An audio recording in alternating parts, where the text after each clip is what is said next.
Hello, everyone, and welcome to At Barrons. I'm Andy Serwer, and welcome to our guest, Mohamed El-Erian, economist. Mohamed, great to see you. Thanks for having me. Let's start off by talking about the dollar and the issue about whether it really still is the world's reserve currency or will continue to be. You've seen the dollar weaken, gold, all the craziness going on there. Crypto seems to be back. What's your take? So one of the big surprises this year is that the dollar is having the weakest year for a very long time, even though every single other US asset is attracting a lot of attention. And part of that explanation lies in what you see foreign ETFs that invest in the US do. They're very happy to take US corporate exposure, but they're hedging the dollar. And what you're seeing outside the US is an understanding that they have started overweight the dollar, that the dollar is not the reserve currency that they thought it was. There is no other reserve currency to replace it. So it's not as if they're going from the dollar to the euro or to the Chinese currency. At the margin, they're going into gold, but they're hedging any additional dollar exposure. Now, is this some sort of indictment of U.S. government policy on the one hand and also approval of the private sector in the United States? And you're talking about that bifurcation then. Yeah, my daughter, when we talked about it, said, oh, so they go long U.S. corporates and they short the mess.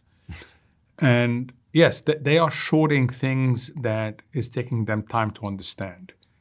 That includes the complete change in U.S. trade policy, the weaponization of tariffs in a way we haven't seen for a very long time. That includes concern about high debts and deficits. And that includes as well the change in the U.S. approach on industrial policy. They understand that the U.S. is rewiring its domestic economy. They hope that this is a Reagan moment, that the U.S. will emerge from this more efficient, stronger, but they're staying on the sideline. They don't want to increase their exposure to the dollar until they see how this works out. And are you bearish on the dollar or bullish, or is it hard to say at this point? I think the dollar, let me give you some numbers. During the April sell-off, the dollar index sold off to about 97. Today we're at 98. Everything else is back at record level, not the dollar. I suspect we will stay at 97, 99. And if we are to move in either direction, it's more likely to be towards depreciation than appreciation. AI obviously is the talk of the moment in the stock market, but also employment. Are you concerned about AI in regard to both of those facets of the economy? So I cannot tell you how optimistic I am about AI. I think that this is a general purpose technology that promises us something that we haven't seen for quite a long time, which is a massive productivity upgrade. And I'm super excited about this as a parent. We need higher productivity to deal with our debt, to deal with our deficits, to deal with our growth, to deal with inequality. So the promise is enormous. But it requires certain things. And one of the things it requires, relating to your question, is that companies don't just fall in love with the cost minimization of AI that AI produces, so-called labor displacement, but also realize that there's a labor enhancement element to it. And that is a corporate responsibility that some companies, Walmart, Accenture, understand, but most don't as yet. So yes, is there a risk that AI will simply be seen as a way to minimize cost and result in massive displacement? Yes, there is. And if that happens, you will get a backlash. And that backlash can frustrate the upside. The other thing that the Fed will have to deal with, and it's already happening, is what do you do when GDP growth remains strong, but the labor market is weak? How do you respond to that? Normally, these two things are very highly correlated. But in the last few months, we've started to see a gap between the two. Growth in the 3% area, and people are really worried about a weakening labor market. And then there's the stock market. What about that? Is the stock market in a bubble? I've heard you talking about a rational bubble, which is something that's real, but the prices are too high. Is that right? So AI is in a rational bubble. And what do I mean by a rational bubble? that if you analyze it in terms of incentives, whether you are working on AI or whether you're investing in AI, it makes sense to overinvest in it, to overspend in it, because the payoff is enormous. So you've got many people overspending in AI because of the payoff. Now, there will be a small number of winners. There will not be as many winners as there are people now seeking the big prize. And the big prize is AGI, artificial general intelligence. So there will be tiers. Then you've got a second, but it's rational. If you're an investor in AI or if you're an AI company, you should aim for the big prize. There's a second group that's irrational. And I've seen it all around. These are companies that simply put an AI label on what they do and suddenly attract investments. That's going to end up in tears. What that has done is it has pulled up other elements of the stock market. And there's two dynamics here. One is index buying. The bigger that the technology names get in indices, the more the indices react, the more they attract money into it. And the second one has to do with the typical risk compression. Mm-hmm. When things start going up, you look for those that haven't gone up yet, foreign stocks, the Russell index. In credit, you go all the way out the high yield curve, and you try to seek risk compression. So yes, AI has pulled everybody up with them. And some names don't deserve the valuations they have right now. Others do.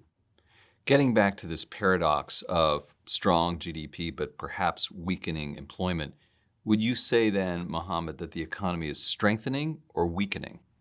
I think the economy is surprisingly resilient. Andrew, we've thrown everything at it. Absolutely everything at it, including a shutdown that's gone on for over a month. And yet this economy doesn't skip a beat. If you had told me at the beginning of the year, this is all the shocks we're going to get, internal and external, and we would deliver 3.8% growth in the second quarter, I say, well, maybe one quarter. I suspect we did 3% in the third quarter as well. So it's an incredibly resilient economy, and it speaks to the entrepreneurship, the dynamism of the private sector. Mm-hmm. Are you concerned, though, about inflation? So if the target of 2% is a serious target, and you and I have discussed this before, then we're in our fifth year of exceeding the target. The Fed itself says that for at least another 2 years, we're going to exceed the target. That's 7 years.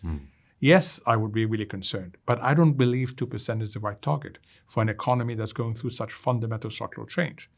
I think that the equilibrium inflation rate for this economy is 2.5% to 3%. And we're seeing the inflation rate come around there, and we're seeing inflationary expectations stable. So I don't worry about inflation because in my mind, I think that the right inflation level for this economy going through structural change is not the 2%, it's higher than 2%. So you're going to get a T-shirt, change the dang rate? I'm not going to do that because that would be a waste of money because this Fed will not change it. And the reason why is if you've missed it for 7 years, for 5 years, and you've projected another 2, if you change it, you risk admitting a massive mistake. And this Fed will not admit a massive mistake. It had enough difficulty admitting the transitory inflation mistake of 2021. But you have at least a couple of Fed officials that are leaning that way, which is to have an implicit target that's higher than what they tell the public. So the way it's going to play out is they're going to keep on telling us 2% is in our future somewhere, and they keep on pushing it back. But right now we're in a situation where they're cutting rates and wondering what you think about that. So I think they are cutting rate because they're worried about the labor side. Mm-hmm. They're cutting rate because they realize they over-worried about inflation, that the pass-through from tariffs to inflation is less than they expected. What we haven't heard from them two things that really worries me. One, is this a Greenspan moment or not? Do they believe that we are on the verge of a productivity improvement that will allow this economy to run faster in a non-inflationary way? We should expect our central bank to have a strategic view on this. They haven't talked about this. The second element they haven't talked about is what we've just talked about, is in a world where employment decouples from growth, what do they do? Mm-hmm. So I think what we've needed for a long time, and we need even more now, is a strategic Fed. One that acknowledges that simply being data dependent is necessary but not sufficient. It has to be complemented by a view of the future that gets tested. We haven't had that, unfortunately. Does this speak to the fact that you think that their definition of the job market is too narrow? It's not their definition of the job market because that's provided by Congress. Okay. Mm-hmm. What's too narrow is that they haven't spent enough time looking at both the demand and supply aspects of the labor market. Mm-hmm. The assumption is if we have a problem with the labor market, it's all about demand, and therefore monetary policy has a role to play. What if it's about supply? It's about structural changes in the economy? That they haven't spent enough time doing. Right. And they face a trillemma of problems, right? I mean, can you speak to that a little bit? I mean, there's the mandate plus, right? Yeah. So they have this balance between inflation and employment. Right. Then secondly, they have this balance within that. They have the balance between GDP growth and employment. And then within that, they have a third element. What about financial stability? Right. So, if you want a nightmare scenario, I'm not saying this is my scenario, okay, but this is the worst scenario for the Fed, is the employment side says cut, cut, cut. The more they cut, the higher inflation goes because GDP growth is already solid. So you don't want to pour more fuel on it. And at the same time, they create a big bubble, not just an AI bubble, a big bubble in the financial markets mm-hmm. that risks financial stability. That would be the worst outcome for the Fed. Right. You have said, Mohamed, that Fed Chair Jay Powell should step down to maintain the independence of the Fed. Do you still feel that way? I do, but now we've passed. And the reason why I said it, and it was not an easy thing to say, because I respect the Fed enormously. I respect Chair Powell enormously. But for me, central bank independence is absolutely critical to the well-being of an economy. I think of it as the well-being of my daughters, because central bank independence allows you to conduct policy without being swung around by the political cycle. So I value that enormously. What was clear to me from day one is that the relationship between President Trump and Chair Powell had soured in a way that was not recoverable. And that the longer this continues, the more the administration would look at the Fed looking for cause. It would look for cause. And the more you look at an institution and start poking here and poking there and poking there, you will find things. And the Fed has not reformed the way it has reformed. So I was worried about exactly what happened. The attack on the buildings, the attack on Lisa Cook.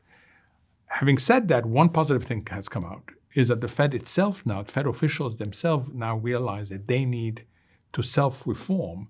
If not, it will be done for them by people who don't understand monetary policy like they do. Right. I guess the counter to that might be, though, Mohamed, that wouldn't President Trump just put in a yes man or a yes woman, someone who caters to the president's wishes?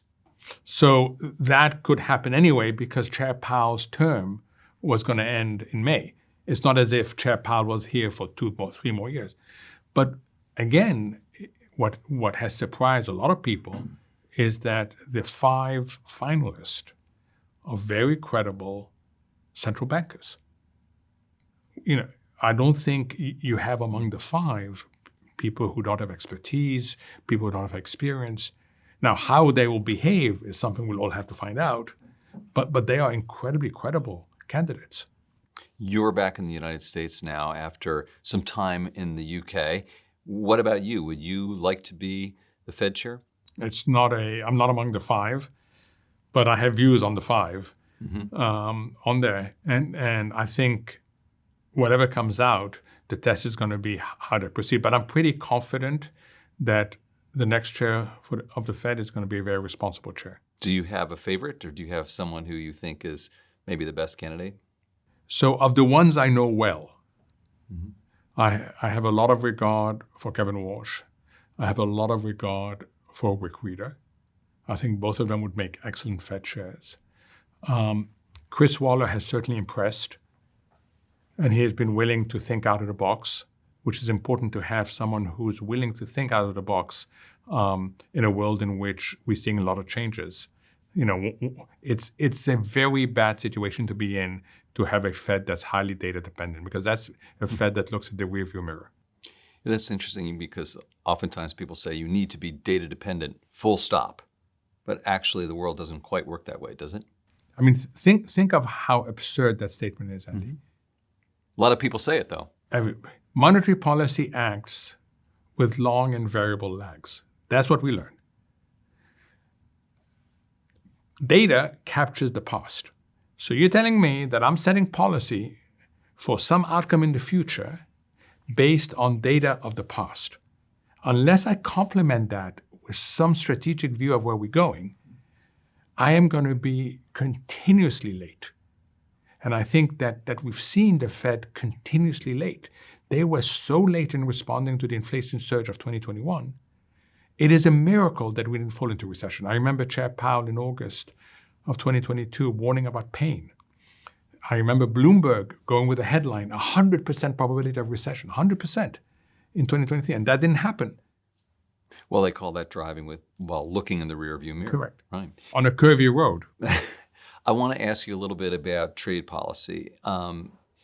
Is it the case that President Trump's trade policy is helping America or hurting it? So far, it is helping America in a fashion that has surprised me and has surprised many economists. And there's two reasons for that. One is we've had virtually no retaliation. The only notable retaliation has been from China. But Europe, the UK, most Asian economies have basically said, I'll give you, US, what you want. That I didn't expect. I thought we would have some retaliation. We would have elements of a trade war. We haven't had elements of a trade war. Mm-hmm. The second thing that hasn't happened, and the jury's still out, is that most companies have not passed on the price effect, and that hasn't in any way, that has been passed on hasn't destabilized inflation expectations. But what has happened? The US now trades on a more level playing field than before. The US now collects around $250 to $300 million a year in tariff revenues. There's more incentive to reshore than we've had before. So far, yes, the US economy, ironically, is better off. What I don't know as yet is how big the resource misallocation will be of these levels of tariffs. But I have been surprised by what hasn't happened. What are the most important elements for investors to consider right now, given everything going on?